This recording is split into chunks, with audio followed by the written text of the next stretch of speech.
So here let us see some of the sampling techniques. We want to now get the right samples to give us the right data. The researcher will not know it's the right data, but the appropriate data suitable for the what? For the study. So here, when you're saying there are sampling techniques, there are strategies that the researcher follows to select the suitable participants or samples to involve in the study. So we have two types. There are non-probability sampling techniques, also called qualitative, and probability sampling techniques, also called quantitative sampling techniques or sampling methods. So these are non-probability. We are not going to have a probability. So one of them is convenient. Now we are here. I want to be a convenient sampler. Now I'm going to involve some 5 students in my study. So convenience means I look for those who are just near to me. I'll just come to. I don't want to burden myself. If there are schools, you find that those in the neighborhood are the ones that you involved in the study. Sometimes we call this the lazy man's sampling technique.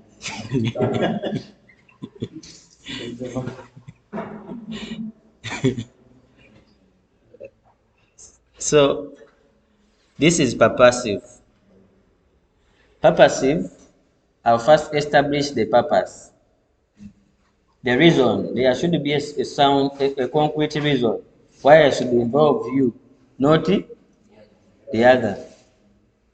For example, with purposive sampling, the researcher samples respondents with prior knowledge that those are the only respondents that can provide the suitable data for the study. For example,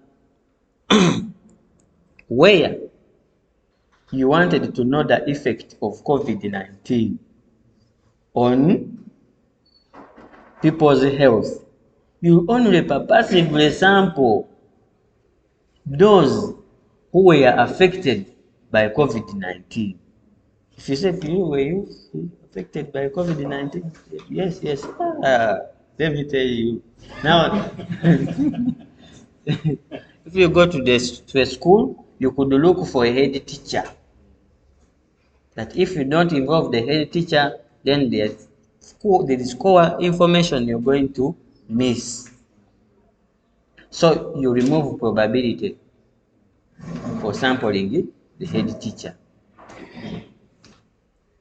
So here you need prior knowledge that such a sample, once involved in the study, the most suitable data will be collected. If you want to find out the history of this university, and possibly you purposefully look for people who have been in the university for maybe 20 years or 25. Then Professor Sekamwa, you must be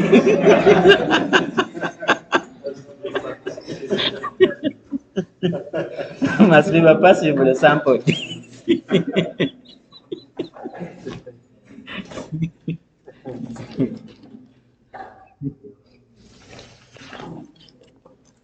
Then here is quarter sampling.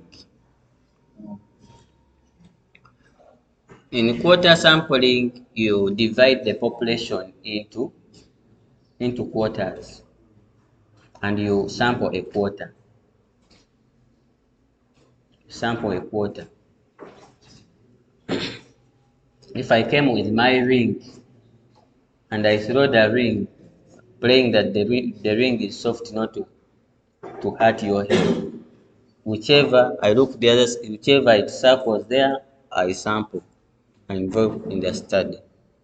At snowball sampling, snow this is supposed to be snowball. Yes, to snowballing. The I want to get the most appropriate.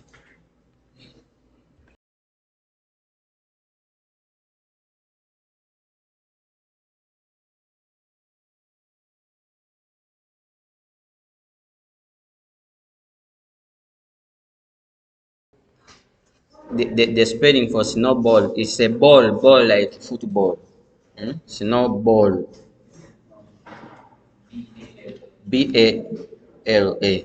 This one you need to adjust. Snowball is a ball which they play in snow.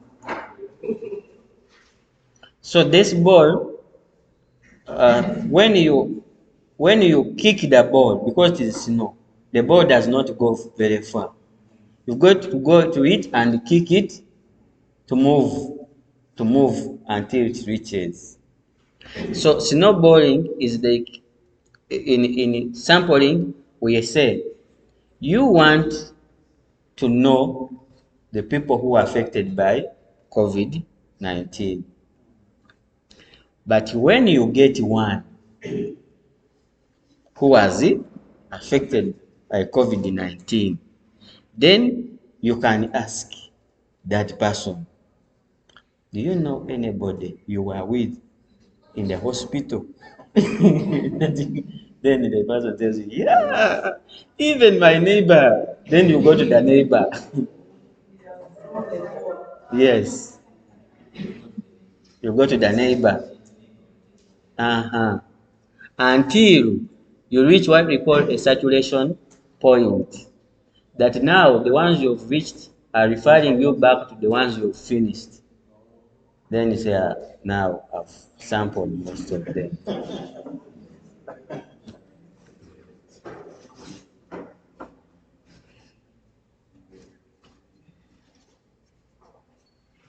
Okay. Then these are sampling techniques. I want to say somewhere there are demonstrations you can find. Demonstrations. So simple random sampling, you also find simple random sampling. Simple random. This is a strategy that people use when we were young or used to play Subi Bati. Then these people go and they pull each other. So simple random is you choose at random. Whoever you land on is the one that gets involved. However, here people usually can complain, why have you left me? That's why others opt to use a system that let us agree even after two students. You set a system to follow a criteria even after two students. We choose one, and usually the researcher may not declare it to the population. The population can organize itself. People can squeeze themselves to find that they are involved. But the researcher knows. Then, want to do. How I wish I was seated there, but you have been passed. Ah. Then that is. Now, when it comes to strata, there's a sampling technique called clustered here, which is not here, but you'll have to note it. You'll have to add some more sampling techniques. Stratified strata means a strata. Those who are doing agriculture, it's a group. Um, so in stratified, you group, is you use it to remove a possibility where your samples, if you wanted male and female to be involved, and then you can say female go there, male go there. Those are two stratas. Then you use the other sampling techniques, either systematic, to sample from each of the groups. But by the end of the day, you have balanced a group of samples which are balanced. You have balanced opinions. But the other one, which is not here, called clustered, you also group. You can group students or respondents and choose the entire what? Cluster. A cluster is you people bananas. You choose the entire cluster. So sometimes people avoid the clustered because it considers one group and leaves another group entirely unrepresented.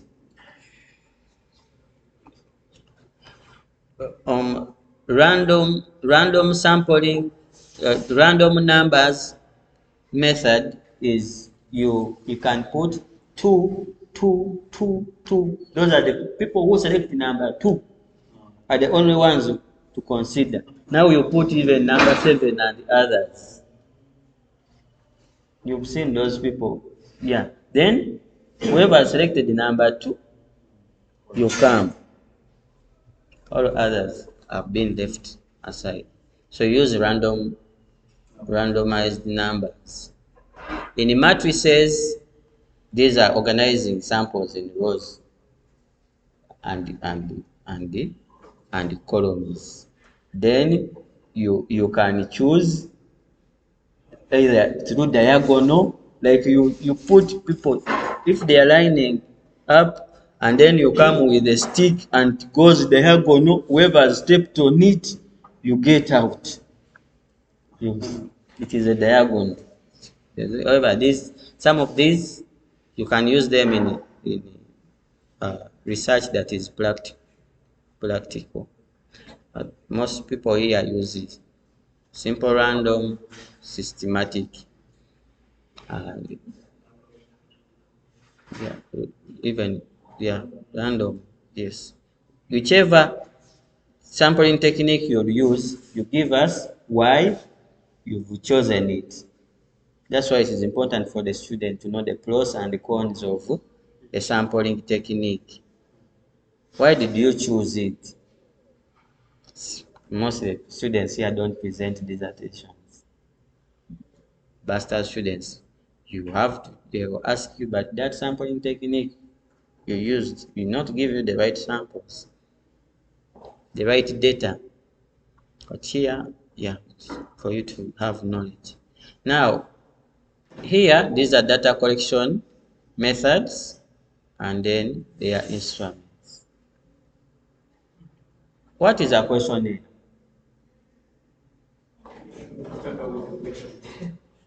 Can I have here someone's questionnaire? Let me go here. A paper with the questions. Yes. A paper with the questions.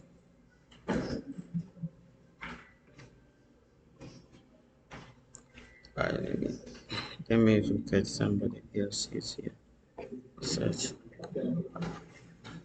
Let me drop here somebody's research dissertation, and then I want to come at here and see appendix of a questionnaire.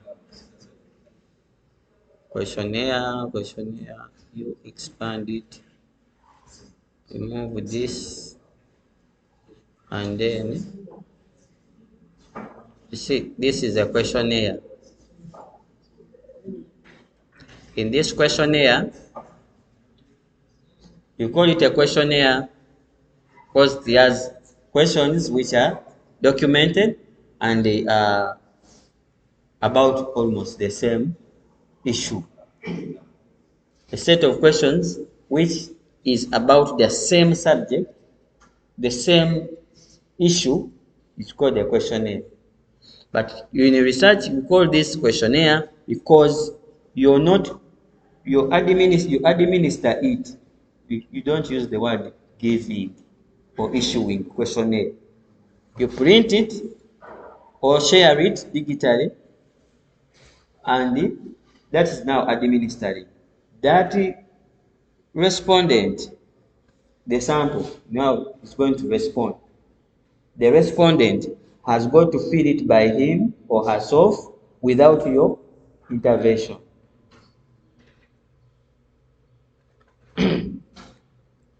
You're not even supposed to force the respondent to fill it because you are very fast. You leave the respondent, say, this, let me fill, but I'm going. You're influencing the process. So you may just tick because you want to sort out your timeliness. And then you'll be affecting your confidence level in that data. So you leave the person. That's why when you find something like this, these are called questionnaires. You leave the respondent to read this and tick. Others put here strongly, disagree, disagree, neutral, agree, agree, strongly, agree. This is called a Likert scale.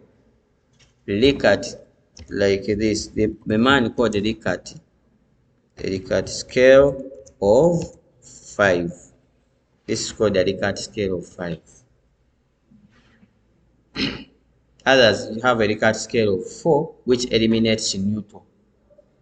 Why should the person say I don't know? Ever have something to know. So that's the Likert scale. Then we had the interviews.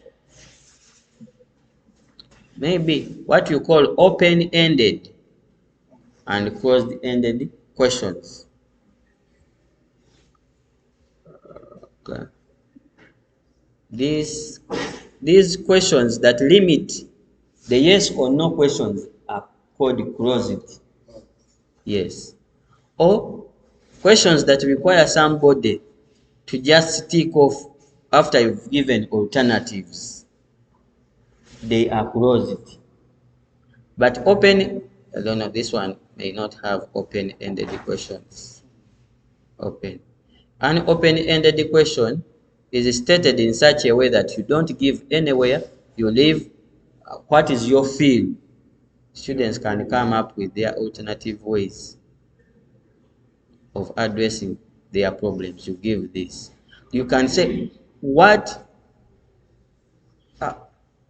or what do the students, what do you put in place for students to solve their problems?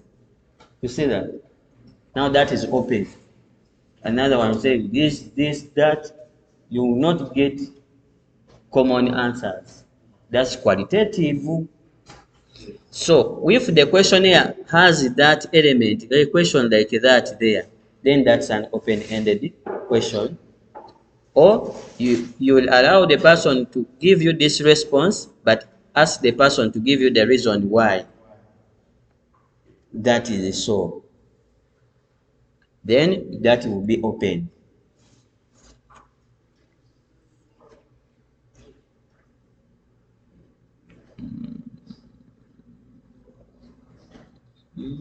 I had here one which was open. Oh, we were here. Okay. We were here. Now, these interview questions are intended that the researcher is going to directly interact with the respondent.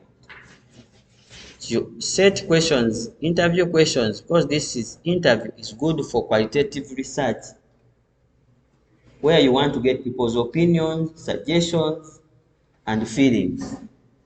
So you develop an interview guide. That interview guide, when somebody say, how did you administer the interview guide? And you say, I gave the interview guide to the respondent. We say, no, no, no, no, you didn't do interviews. When you develop an interview guide, those questions and you printed them, you actually need even one to interview 40 or the number. Because it is for you. You ask and the respondent gives you a response. You take note of it.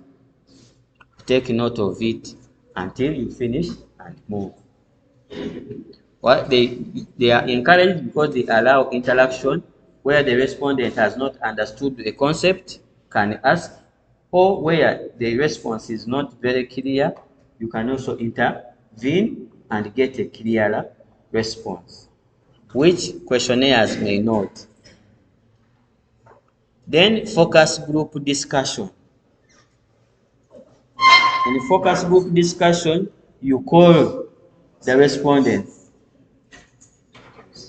in a debate and state the question in form of a motion. Say, the Nkumba University is the best teaching university in Uganda. What is your view? For me, it is not, because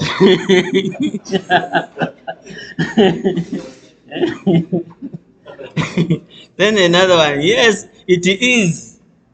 One, Mr. Sewingo came with a projector and showed us a questionnaire. Which university does that? Is it a secondary school to come with and show students? Tell them to go and find out what the questionnaire looks like. Now it becomes a debate as the secretary is taking the minutes. So there must be minutes for the discussion.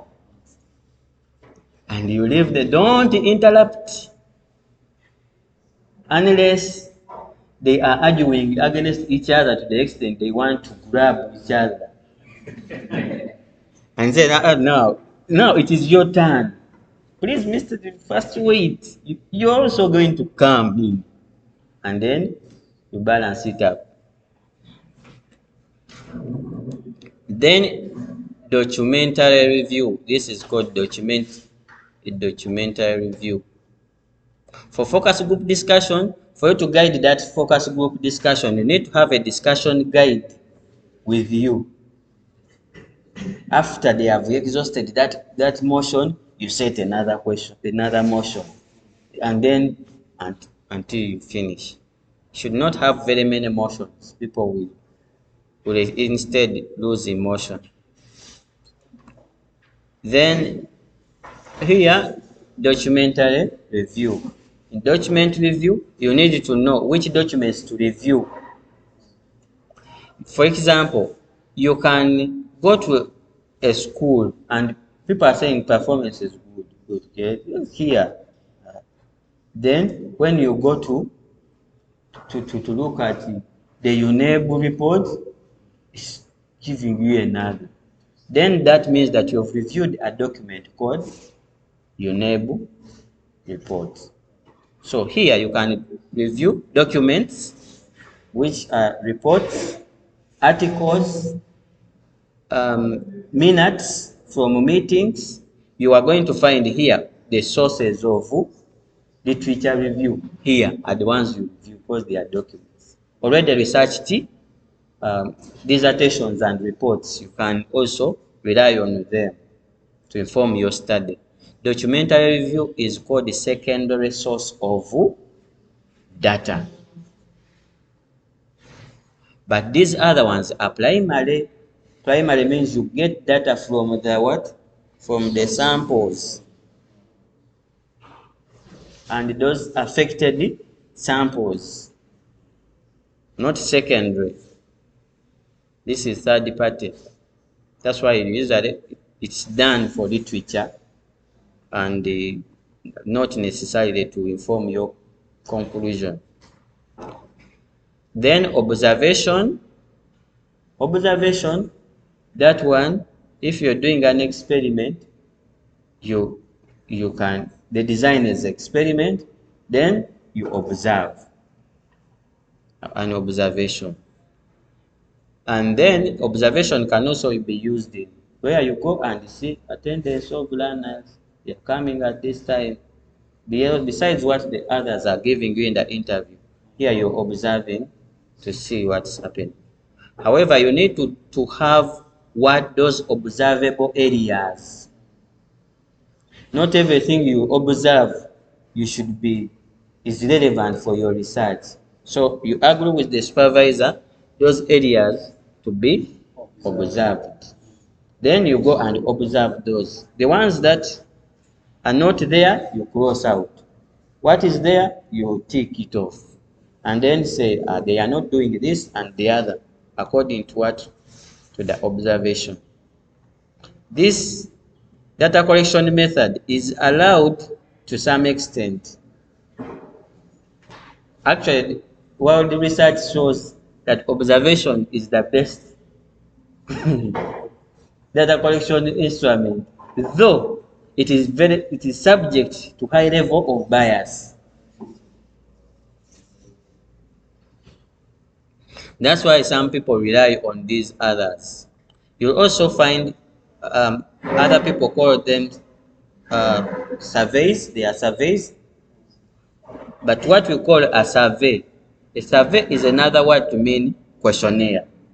But the moment you share information, for example, you've had, there are some apps you use, and afterwards they give you raters. They give you 5 stars. Safe border. That is a survey.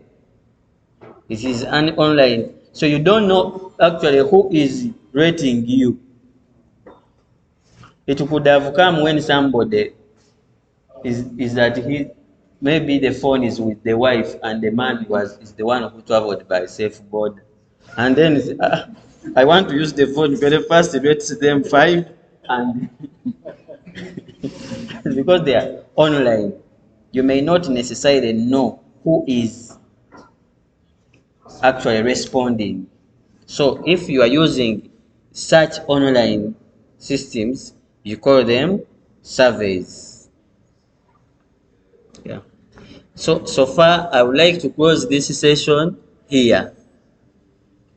If there is a question, you can tell me,